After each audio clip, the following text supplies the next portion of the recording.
Hello class 11। तो कैसे हैं आप सब? आई होप आप सब अच्छे होंगे और मस्त होंगे। चलिए स्टार्ट करते हैं हमारे फाइनेंशियल स्टेटमेंट का आज का लास्ट लेक्चर। जी हाँ बच्चों, आज हमारे फाइनेंशियल स्टेटमेंट विद एडजस्टमेंट का आज जो है होने वाला है लास्ट लेक्चर। आई होप ये पूरी सीरीज और ये वाला चैप्टर आपको बहुत अच्छे से समझ में आया होगा बेटा। फिर भी कोई डाउट आता है तो आप हमसे पूछ सकते हो। आज की इस क्लास में दोबारा से हम लोग एक तरह से आप मान लीजिए जनरल एंट्री रिपीट करने जा रहे हैं, कुछ ऐसे फाइनल अकाउंट के एडजस्टमेंट को लेकर। आई होप आपको अच्छे से समझ में आएगा बेटा। उसके एक एक क्वेश्चन को हम अच्छे से समझेंगे और किस तरीके से उसकी एंट्री की जाती है उसे भी काफी अच्छे तरीके से हम लोग समझने की कोशिश करेंगे बच्चों। Is that clear? तो चलिए स्टार्ट करते हैं और समझते हैं कि किस तरीके से इन फाइनल अकाउंट के एडजस्टमेंट को जनरल एंट्री में किया जाता है। ये रहा आपके सामने क्वेश्चन बेटा, प्लीज स्क्रीनशॉट इसका आप ले लीजिए, उसके बाद में हम लोग आगे स्टार्ट करेंगे। ठीक है, तो चलो मैं क्वेश्चन पढ़ता जाता हूं और आपको यहां पर बताते हुए जाता हूं। पहला लिखा हुआ है सैलरी है 5000 रुपीज की। पहला क्वेश्चन पढ़ देते हैं बेटा।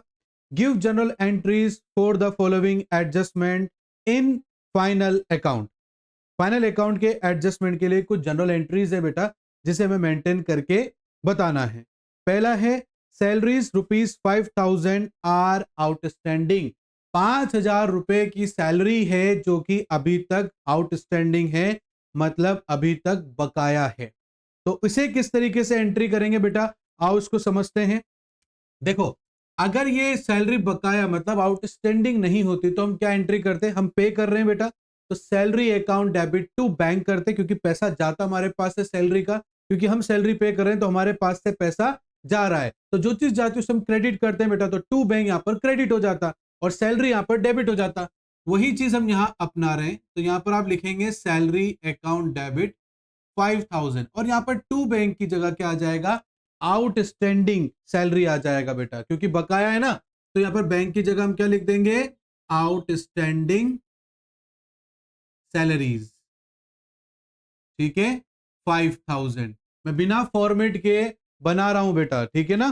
और यहां लिख देंगे एडजस्टमेंट एंट्री फॉर, यहां लिख देंगे बेटा adjustment entry for salaries. Clear बच्चे? आ रही बात समझ में आपको? फॉर आउटस्टैंडिंग सैलरी है, सॉरी बेटा मैं यहां लिखना भूल गया, ये आप लिख देना इसमें आउटस्टैंडिंग सैलरी। इसके बाद क्या है? इसके बाद है insurance amount to 2000 rupees is paid in advance. आपने इंश्योरेंस के 2000 रुपए एडवांस में पे कर दिए हैं।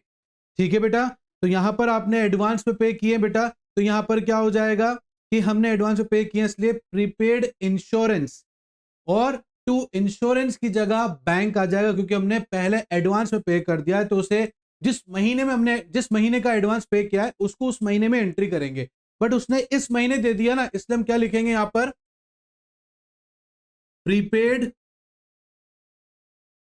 Insurance account debit to insurance. ठीक है, आ रही बात समझ में? और यहां पर है बेटा 2000 रुपीज, यहां लिख देंगे 2000 रुपीज। आ रही बात समझ में बेटा आपको? और यहां पर लिख देंगे adjustment entry for prepaid insurance, यहां लिख देंगे adjustment entry for prepaid insurance. तीसरी एंट्री करेंगे बेटा यहां पर, आई होप समझ में आ रहा होगा आपको।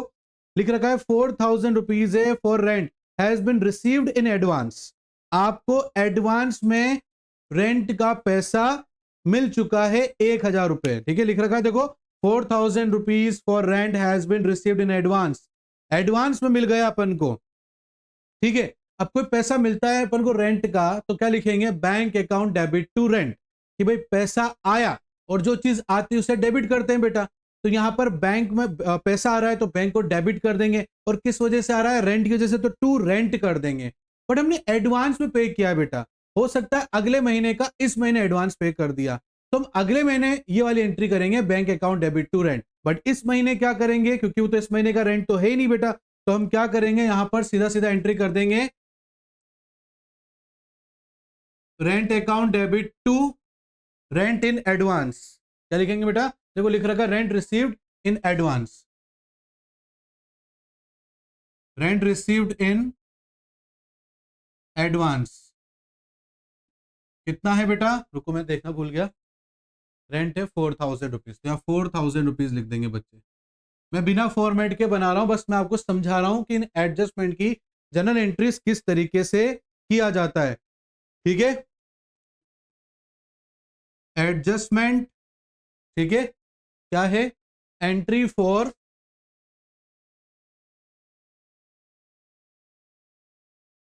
Rent received in advance. Fourth, क्या है बेटा, fourth, commission earn but not received. देखो बेटा, कोई चीज का कमीशन आपने कमा तो लिया है, मतलब पक्का हो गया कि आपको कमीशन मिलेगा, बट अभी तक उसका कमीशन का पैसा आपके हाथ में नहीं आया है। तो ऐसी अर्निंग जो हमने अर्न तो कर ली है बट उसका पैसा हमारे पास में नहीं आया है, ऐसे को बोलते हैं अक्रूड। क्या बोलते हैं बेटा, अक्रूड। तो ये हमारे लिए क्या हो गया, अक्रूड कमीशन। अब सोचो, अगर हमारे पास में कमीशन के पैसे आ जाते तो बैंक हमारे बिजनेस में पैसा आया और जो चीज बिजनेस में आती उसको डेबिट करते तो बैंक डेबिट हो जाता और टू कमीशन हो जाता, राइट बेटा। बट यहां पर अभी आया नहीं है, तो जो आया है ना बैंक की जगह हम क्या कर देंगे, एक्रूड कमीशन। क्या लिख देंगे बेटा, accrued commission.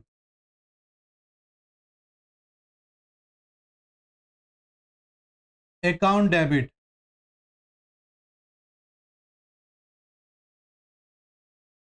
Commission 1000 rupees. Clear बच्चे, बात समझ में आ रही है। तो यहां लिख देंगे एडजस्टमेंट फॉर, क्या चीज है, commission receivable.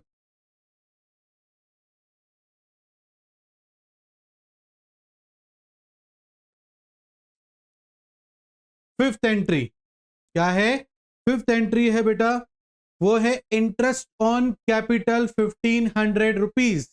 Is that clear. तो इंटरेस्ट ऑन कैपिटल मिला नहीं है, बता रहे हैं कि भाई 1500 रुपए इंटरेस्ट ऑन कैपिटल है। तो हम इसको क्या करेंगे, देखो बेटा, फर्म को एक्चुअली इंटरेस्ट ऑन कैपिटल पे करना होता है अपने ओनर को। इफ इन केस अगर इंटरेस्ट ऑन कैपिटल पे किया जाए तो उसकी जनरल एंट्री होगी interest on capital account debit to bank या टू कैश, क्योंकि फर्म के पास से पैसा जाएगा तो जो चीज जाती है उसको हम क्रेडिट कर देते हैं। तो यहां पर ये तो सेम रहेगा, interest on capital account debit to capital account 1500 और 1500 रुपीज, ठीक है। और लिख देंगे interest allowed on capital, interest allowed on capital. Sixth entry करेंगे बच्चों, सिक्स्थ में देखते हैं क्या है, इंटरेस्ट ऑन ड्राइंग। ड्राइंग के ऊपर जो इंटरेस्ट होता है वो फर्म को मिलता है और कौन पे करता है, ओनर पे करता है। तो मतलब इसका पैसा हमारे मतलब फर्म के पास आएगा, तो फर्म के पास जो चीज आती है उसको डेबिट करते हैं। तो अगर इसका पैसा अगर आया, वैसे तो इसमें नहीं आया बट हम लिख रहे हैं कि भाई पेबल भविष्य में पेबल होगा, तो अभी तो नहीं आया बट आता तो bank account debit to interest on drawing. But आया तो नहीं ना बेटा, आया नहीं तो अपन क्या करेंगे, बैंक की जगह पे ड्राइंग डेबिट कर देंगे to interest on drawing account, ठीक है। और कितना पैसा है बेटा, 300 रुपए है। कितना है, 300 रुपए है। तो यहां लिख देंगे interest charge on drawing. Seventh entry लिखा है write off 2000 rupees as further bad debts, मतलब बैड डेब्ट्स हो चुका है, ठीक है ना। तो बैड डेब्ट्स अगर हो चुका है तो किस तरीके से करेंगे अपन, तो यहां पर लिखेंगे बेटा, यहां पर लिख देंगे बैड डेब्ट्स हो चुका है ना, तो bad debts account debit to क्या हो जाएगा, सन्ड्री डेटर, क्योंकि डेटर का पैसा हमारे पास में नहीं आया बेटा, तो यहां पर लिख देंगे सन्ड्री डेटर्स, ठीक है। और यहां पर कितना आ जाएगा, 2000 रुपए, ठीक है, ये हम 2000 रुपए लिख देंगे, मतलब ये 2000 रुपए पूरी तरीके से क्या हो गए, फर्म के डूब गए हैं, ठीक है ना। तो यहां लिख देंगे बेटा अपन फर्दर बैड डेब्ट्स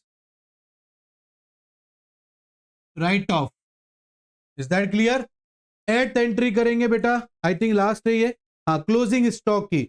अब हमारे पास स्टॉक लास्ट में कितना बचा है, अब आप याद करो जब हम ट्रेडिंग अकाउंट बनाते थे तो उसके क्रेडिट साइड में हम एंट्री करते थे इसके ट्रेडिंग अकाउंट के क्रेडिट साइड में, तो ट्रेडिंग अकाउंट तो क्रेडिट हो गया, तो यहां पर क्लोजिंग स्टॉक क्या हो जाएगा, डेबिट हो जाएगा। तो closing stock account debit to trading account, clear. और कितना है, 3000 रुपीज, कितना है बच्चे, 3000 रुपीज है। तो closing stock transfer to trading account, closing stock transferred to trading account, clear. आ रही बात समझो बेटा आपको। तो ये थी हमारी कुछ एडजस्टमेंट वाली एंट्रीज जनरल में कि किस तरीके से हम करते हैं, क्योंकि यहां पर कहीं बैंक तो यूज हो नहीं रहा है, कैश यूज नहीं हो रहा है, तो इसमें बच्चों को कई बार कंफ्यूजन रहता है कि सर इसमें किस तरीके से एंट्री करें। तो आई होप मेरे को समझ में आता है कि अब आपको क्लियर हो चुका होगा। फिर भी अगर कोई डाउट रहता है बेटा तो आप कमेंट करके हमसे पूछ सकते हो बेटा। साथ ही साथ में ये जरूर बताना कि आपको आज की क्लास कैसी लगी है, कि प्रारंभ सीरीज आपको कैसी लग रही है बेटा। आज हमने ये financial statement with adjustment complete कर लिया है और हम बहुत जल्दी ही हमारे अकाउंट्स कंप्लीट कर लेंगे। फिर भी अगर आपको कोई डाउट रहेगा तो आप हमसे पूछ सकते हो, क्योंकि बेटा ये अकाउंट्स कंप्लीट होने के बाद में कोई नई सीरीज आपके लिए हम लेकर आएंगे जिसमें और भी कॉन्सेप्ट को स्ट्रॉन्ग किया जाएगा। चलो लाइक कर देना, शेयर कर देना, सब्सक्राइब कर देना, बेल आइकन को प्रेस कर देना बेटा। मिलता हूं नेक्स्ट क्लास में, तब तक के लिए thank you and bye bye बच्चों।